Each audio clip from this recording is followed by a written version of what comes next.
Is green poised for a comeback into One Piece TCG? Let's talk about it.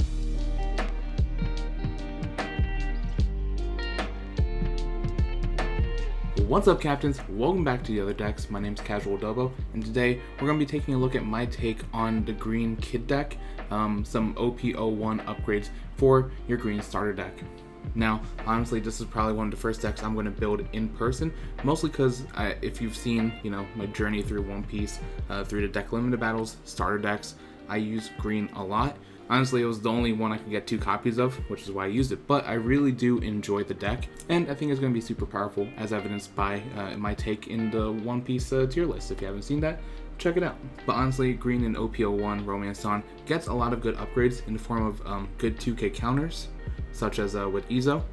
We have card draw thanks to Rizo, and I would be remiss if I didn't mention the ever awesome, all-powerful 8-cost Eustass Captain Kid that prevents your opponent from attacking anything else other than characters called Eustass Captain Kid. And yes, that does protect your leader from incoming attacks. And not that I talk about mirror matches too much, but I do think that green is going to be pretty prominent amongst a bunch of people. I think there's a lot of fans of the deck out there. And so, what are some ways that this deck can, counter 8-cost Kid on the other side of the table? And really, the anti-8-cost Kid package includes 8-cost Kid. Really, there's no gimmicks like that's in the Luffy deck or any red deck, really. There's no Otama Jet Pistol combo, right? So really, you just gotta overpower the other Kid. 8-cost Kid is good because it has the same baseline stats, obviously, but the starter deck Kid, Blocker Kid, the 7-cost, can also do the trick just because it has a big whopping power of 7k. Now, something that we don't talk about often in our sort of 8-cost Kid counters is the fact that your opponent is most likely going to be leaving up a lot of small blockers to try and get in the way, because you can power up your characters with as much Dawn as possible. If it can't break through a blocker, then unfortunately it's not going to hit 8-cost Kid at all. So included in our anti-8-cost Kid package is suspend mechanics like Cat Viper and Rizo, as well as KO abilities on your opponent's suspended creatures, characters, whatever, with Xray. So now that we've done a little bit of a preview of the deck, let's go ahead and check out some stats. Alright, and here we are at the Dawn curve. Honestly, this is pretty traditional. There is a lot of 2 costs here, which is sort of intentional. But the real stats I want to showcase are the defensive stats, right? So, in terms of counters, we have a total of 36 counters, 20 of which come in the form of 1k counters, 12 of them are 2k counters, and then we do have 4 event counter cards as well. And then the other thing I want to point out is the number of blockers. We do have 12 blockers in total for this deck, so it is a pretty defensive card. The name of the game really is going to be searching for an 8-cost Kid to provide the ultimate protection, and then looking for Blocker Kid to provide some firepower, or Basil Hawkins. Now, keep in mind, those starter cards are going to face the same problem they had in the deck limited battles, in the sense that those are targetable by removal effects, right? Thinking of Sables from blue. But this overall provides you enough stall so that you can find your pieces, and then you're going to be utilizing your leader Kid as your primary source of offense, especially in the late game when you get, your 10 Dawn. So now let's go ahead and jump into our deck list. Alright, and so starting off with the leader, if you've watched a lot of videos on here, you probably know him already, but starter Kid, mono green, 5,000 power, 5 life, pretty standard for a monocolor leader. Activate main once per turn, 3, so rest 3 Dawn.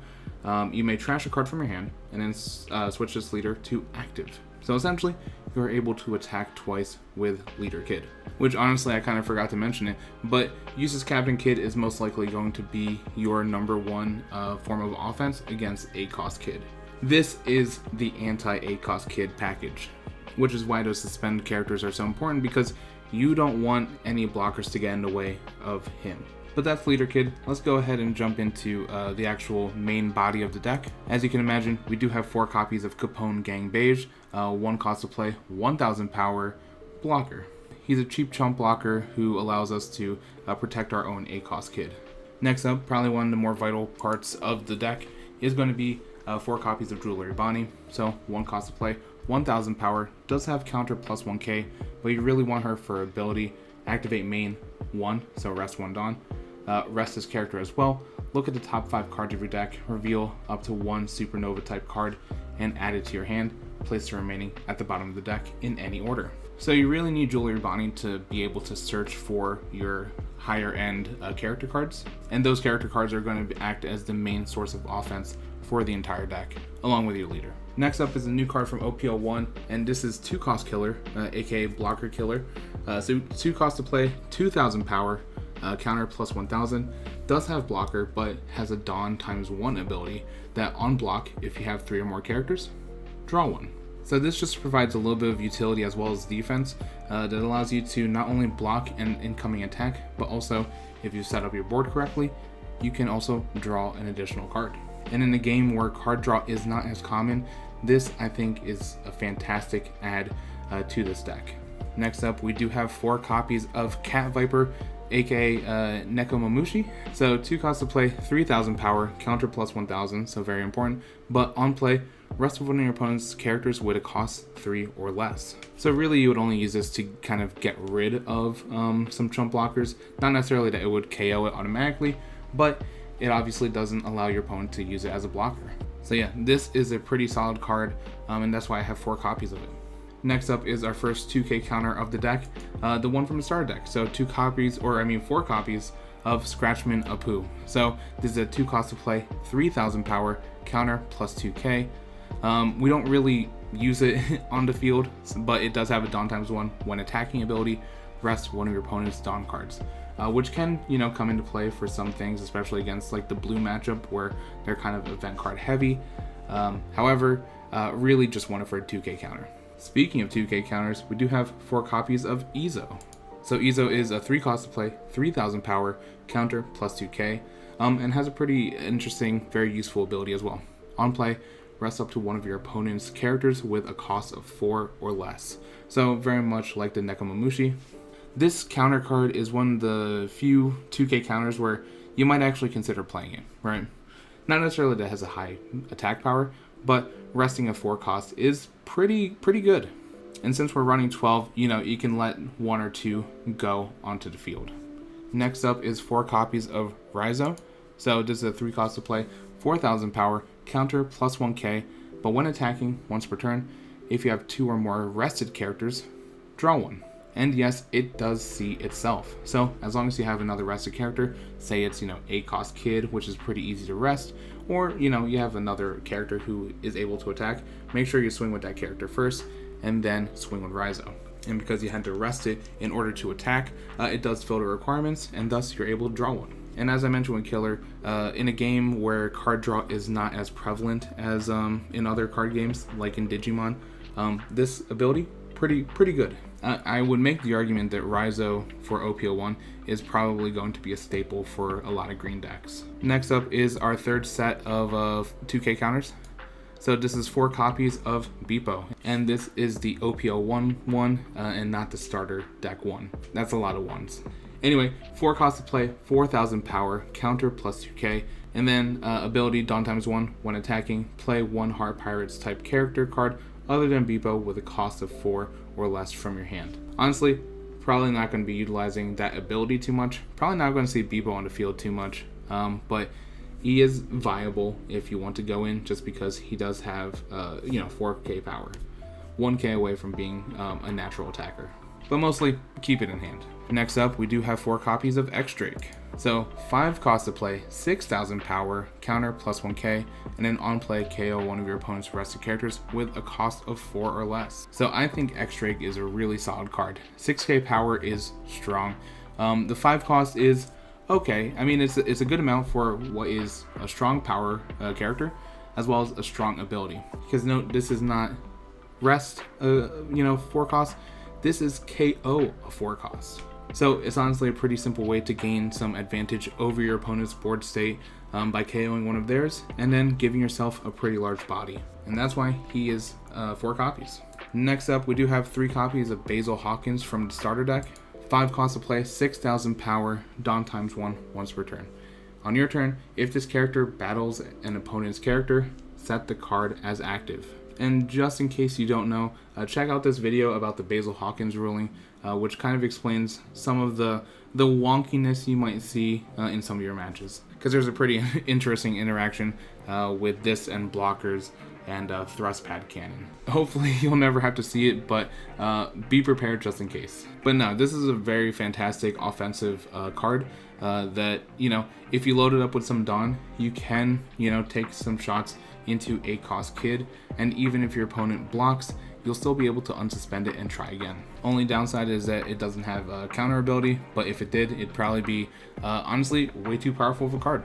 Next up, we do have 4 copies of Blocker Kid. So this is a 7 cost, 7k power Eustass Captain Kid from the starter deck. It does have blocker naturally, and then taunt ×1 at the end of your turn, set this card as active. So very similar to the reboot ability in Digimon. Yeah, you have to wait a turn, but when you play it, wait a turn and then you can attack with it then. But once you are able to attack with this thing, it is very powerful. And the fact that it has blocker is incredibly important. Now that said, with your 8 cost Kid, if this thing is suspended, your opponent can target it because it is a character card named Eustass Captain Kid. But honestly, this card is the perfect blend between offense and defense, and that's why it is a 4 of. Last character I want to point out is the Man of the Hour. It is 8 cost Eustass Captain Kid. However, kind of surprising, I only have 3 copies of it. So 8 cost to play, 8,000 power, but Dawn ×1 on your opponent's turn. As long as this character is rested, your opponent cannot attack anything other than characters named Eustass Captain Kid. Now, please keep in mind that I believe I read the pre-errata version of the card. There is an errata that clarifies the fact that it does protect your leader from your opponent's attacks. So if this wording seemed confusing, please check out the One Piece website and check out the list of erratas. But kind of the beautiful thing about this card is that, yes, it protects your things, but it also is very easy to suspend, especially on turn 1 that you play it, right? Not actual turn 1. But activate main once per turn, you may rest this character. There you go. And you can play up to 1 character that costs 3 or less from your hand, which is pretty crazy. So not only are you activating its very powerful ability, but you're also playing another character onto the field. And as we've seen already, there is a lot of interesting on-play characters that can potentially go onto the field. Now, the reason I have it as 3 copies is because, honestly, I'm a little concerned about clogging, right? Obviously, it's only 1 card away from 4, so you still are going to see it, hopefully, a couple times during your match. But you don't want to see it too much, especially if you end up with like multiple copies in your starting hand, right? I think that would be a rough draw just because at minimum you need what, 4-5 turns before you can even think about playing Eustass Captain Kid. That's a lot of potential advantage that you're giving to your opponent. But 3 copies means that even naturally you should be able to draw into it, and with our searchers and our card draw, hopefully those ratios or that percentage goes up just a little bit. And that way we can also commit another single card to counters, right? Lastly, I do have 1 event card in this deck. It is 4 copies of Punk Gibson. Personally, my favorite green counter event card. 2 costs to play, counter. Your leader or up to 1 of your characters gains 4,000 power for the duration of the battle. And then rest 1 of your opponent's characters that costs 4 or less. So once again, a really great way for green to sort of stall out the deck a little bit. You know, rest 1 of your opponent's problematic attackers, maybe even be proactive and rest 1 of their blockers, right? So you can swing into, you know, their opposing 8 cost Kid a little bit more free. Now, I mentioned that this is the only event card I have, and I already emphasized the importance of suspending, so why do I not have Straw Sword in here? Sort of like early in the Digimon meta, I do believe that character cards have a little bit more value than event cards, especially if those effects relatively do the same thing. So as opposed to having, you know, some Straw Swords that, you know, can suspend anything. I mean, there's value in that too. But I have bodies that can go onto the field, become attackers if I need them to, and yet still do the same thing for what I'm trying to do, right? Because really the only point of having any sort of on-play rest mechanics is to get rid of the cheap blockers. Yes, Straw Sword can suspend 7 cost Kid if I'm facing off against one, but if I'm swinging with my leader for 11k, I honestly don't care if his blocker Kid gets destroyed in the process. I think that's a choice that my opponent is going to have to make, and especially when it comes to slightly more competitive tournament scenes, right? Forcing your opponent to make hard decisions kind of is the name of the game, right? But anyway, that is my deck list for the Green Kid deck in OP01 Romance Dawn. Let me know what you think down below in the comments. Do you like my choice of cards? Do you think I should have more 8-cost Kid? Do you think I need more event cards? Let me know. And if you enjoyed the video, please consider giving it a like and subscribing to the channel. At the time of this recording, we're almost at 2K subs, which is kind of wild because I didn't think we were going to get there before New Year, and we have a real shot at it. So if you enjoyed it, please consider supporting the channel. And for everyone who has already subscribed, thank you so much. I appreciate it. And if you want to watch more One Piece content on the channel, be sure to check out this video over here. Thank you so much for watching. Really appreciate it. And captains, remember, build what you like, play what you love, and I'll catch you in the next video.